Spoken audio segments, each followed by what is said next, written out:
Shalom and welcome to Hebrew with Mayim. This week's Torah portion is Vayigash, which means he approached, and it's found in Genesis chapter 44, verse 18 to 47, verse 27. Let's start with the first two words. This is a vav with a patak, which says va. This is a yud with a chirik, which says yi, va, yi. This is a gimel with a patak, which says ga. And this is a shin, because the dot is over the right arm. So this is vayigash. This is the trope mark, which gives us the accent mark. So we know that the accent is on the last syllable, vayigash. And this is the word that means, and he approached. This is an aleph, and this is a tzeret, which says and this is a lamed and a kamatz, which says la, and this yud is silent, and this vav will be part of this syllable, so it's lav, elav, and the accent mark is over the lamed, which means that the second syllable will get the accent mark, so it's elav, elav, and this means to him. But in English, we just translate this phrase as, and he approached him. And he approached him. Vayigash elav. This is a yud with a shava, which is ye, and this is a hey with a vav with a dot through it, says u, so yehu. And this is a daled with a kamatz and a hey at the end, which will say da. And the accent mark is over the daled, so we'll give the last syllable the accent. Yehuda, Yehuda, which of course in English is Judah.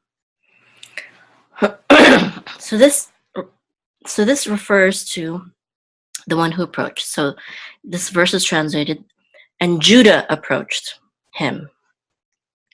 Okay, so this is a vav with a patach, and it says va. This is a yud, and this is the accent mark right here. Now, there's another one here, but that's because this always has to go at the end, and the second one tells you where the accent is. So this trope mark must always be over the last letter. So if the accent mark is elsewhere, if the accent of the word is elsewhere, it will have two of them.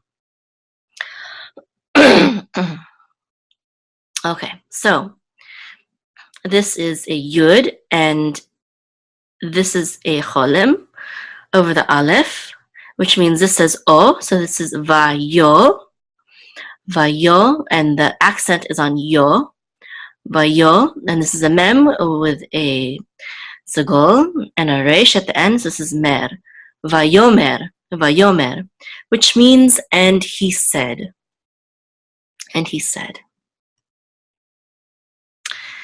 This is a bet with a chirik, and the yud together will say e, so b, which means oh, or it could mean please, but it's usually translated as oh.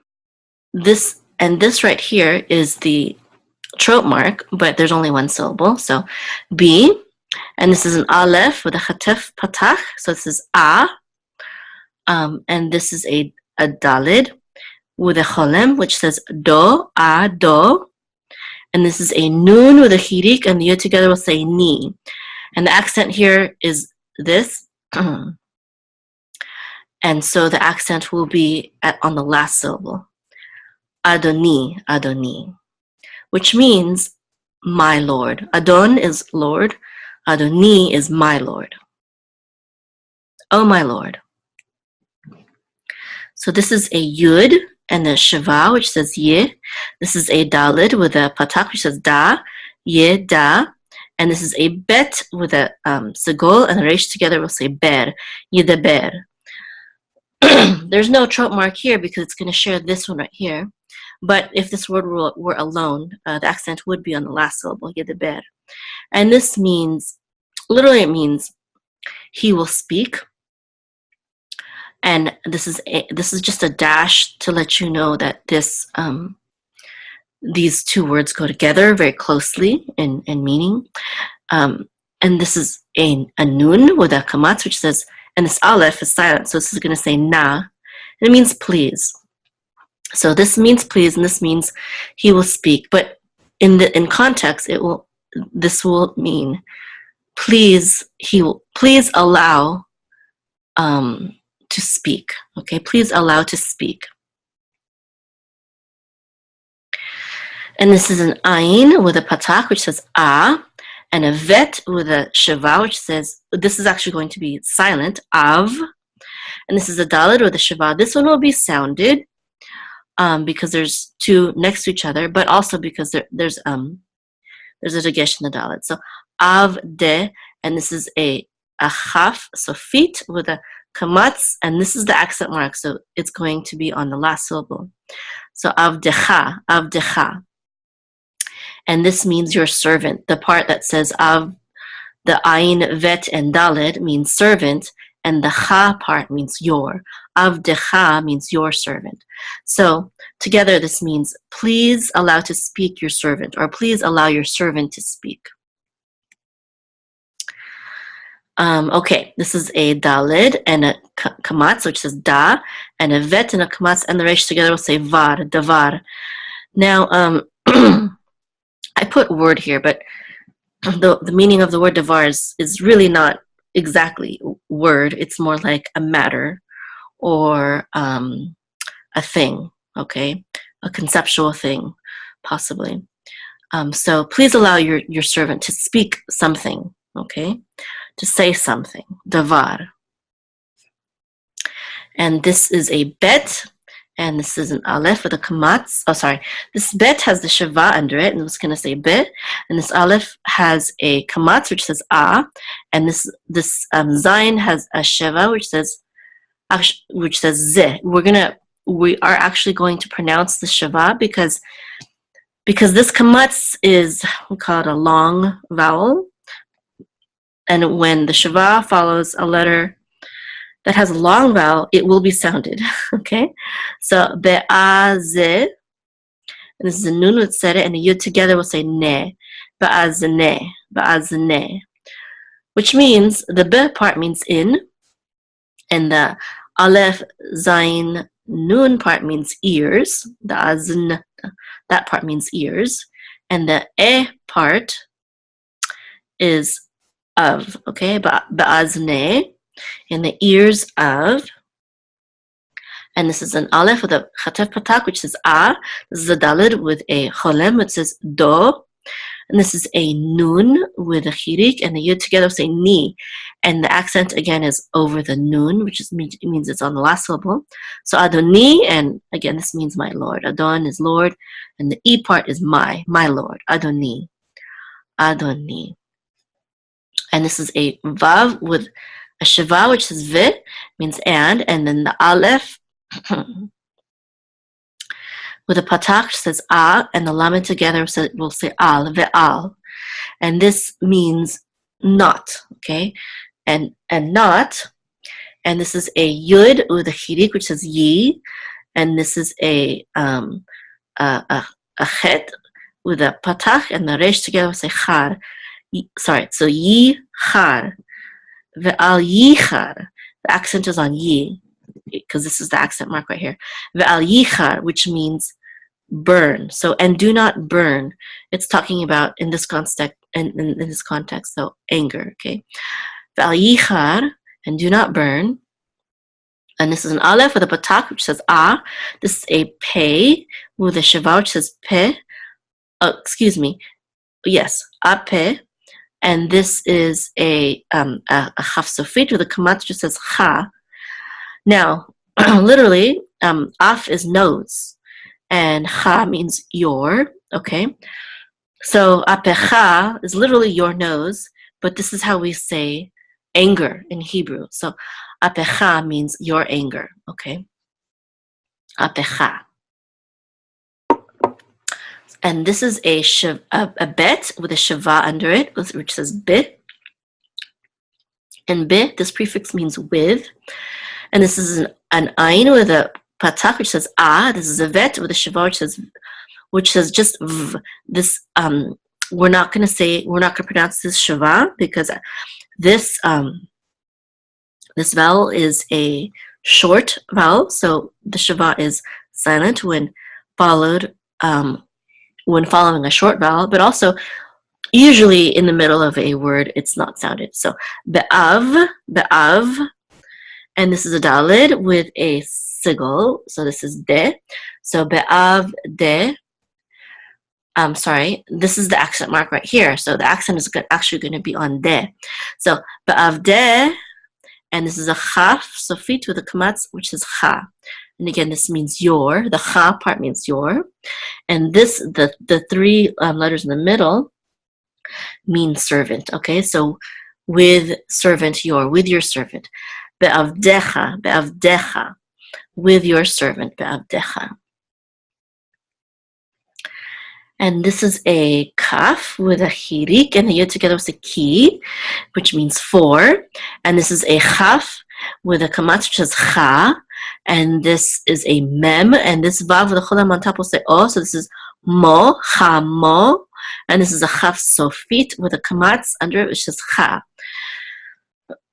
So this is the accent mark right here. So the accent is on mo, chamocha. And you might be familiar with in kamocha ba'elim Adonai, which means there's no one like you among the gods. So this phrase means ki chamocha, which means for you are as. This is for, this is you are as. Okay, the cha part means you. Okay, for you are as.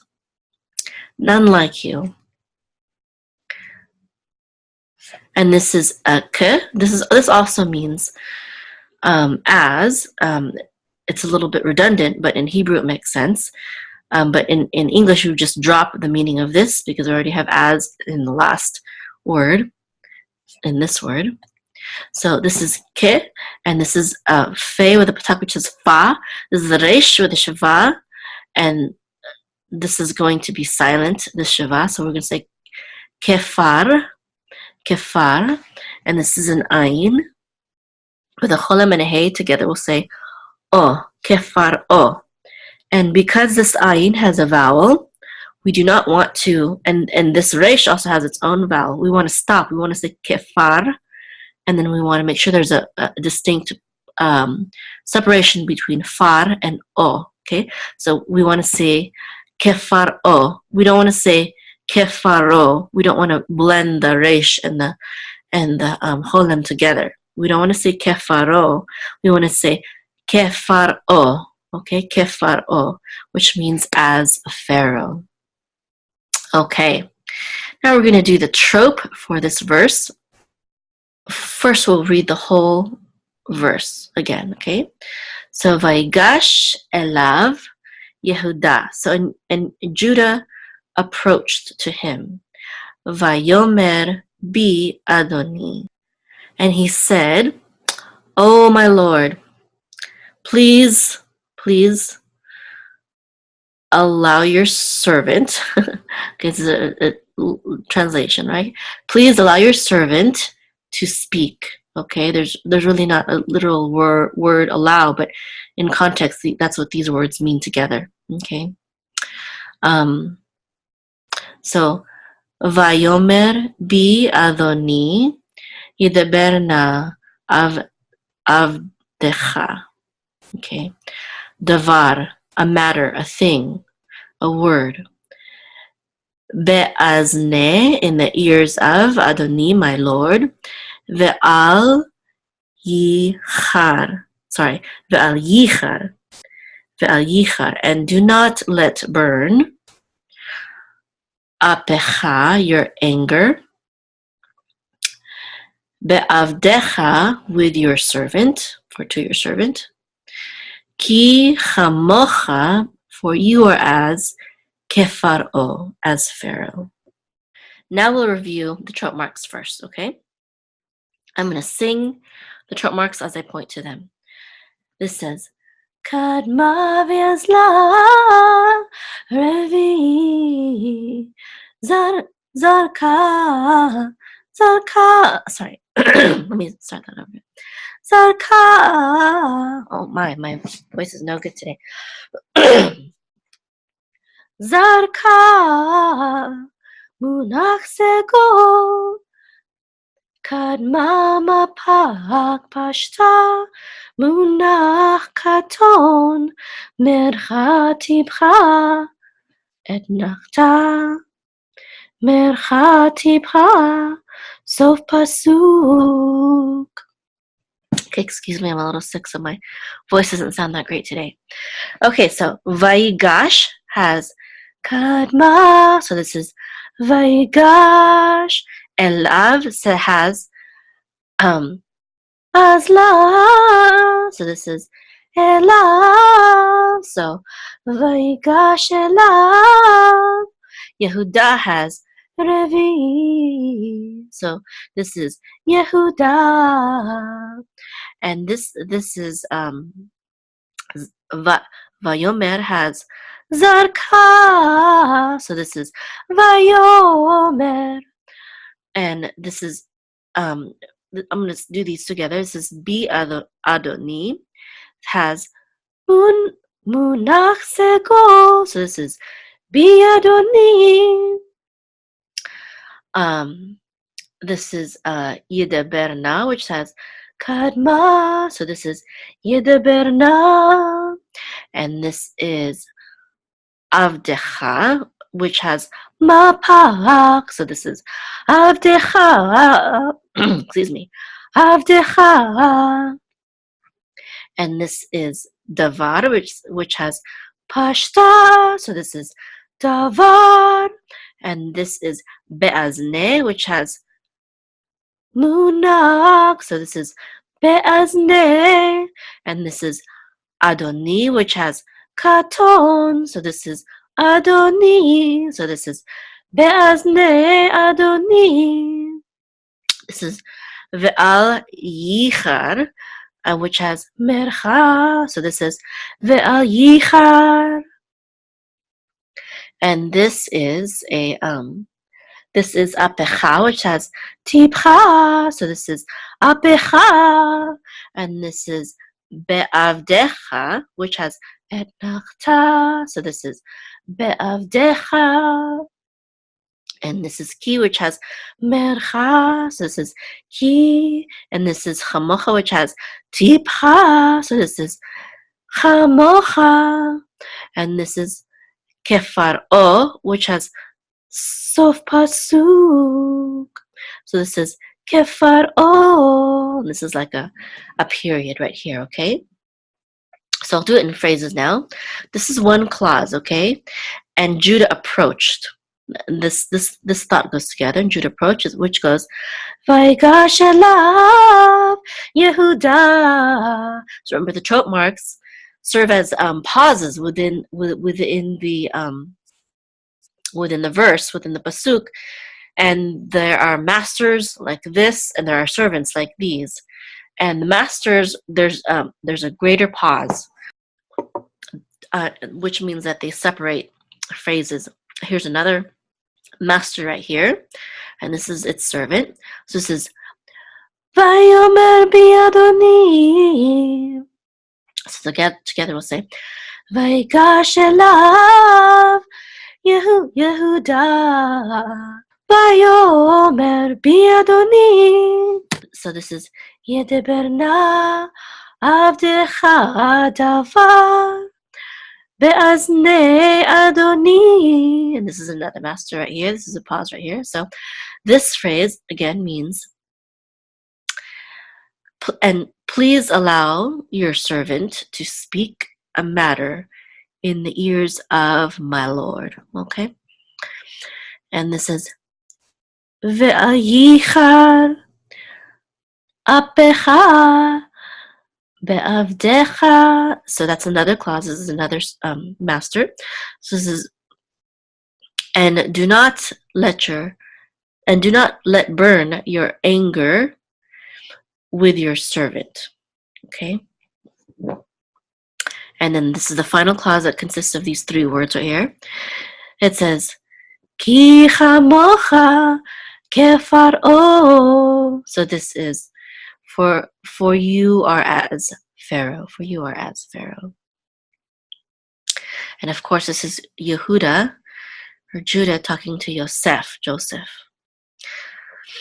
pleading for Benjamin. Okay, I'll just trope the whole thing together now. Vayigash elav Yehuda Vayomer Bi'adoni Yedaber navtecha davar Be'aznei Adoni Ve'ayichar hapecha Be'avdecha Ki chamocha kefar'o. Okay, now you know how to read and trope and understand the first verse of this week's Torah portion. Thanks for learning Hebrew with me.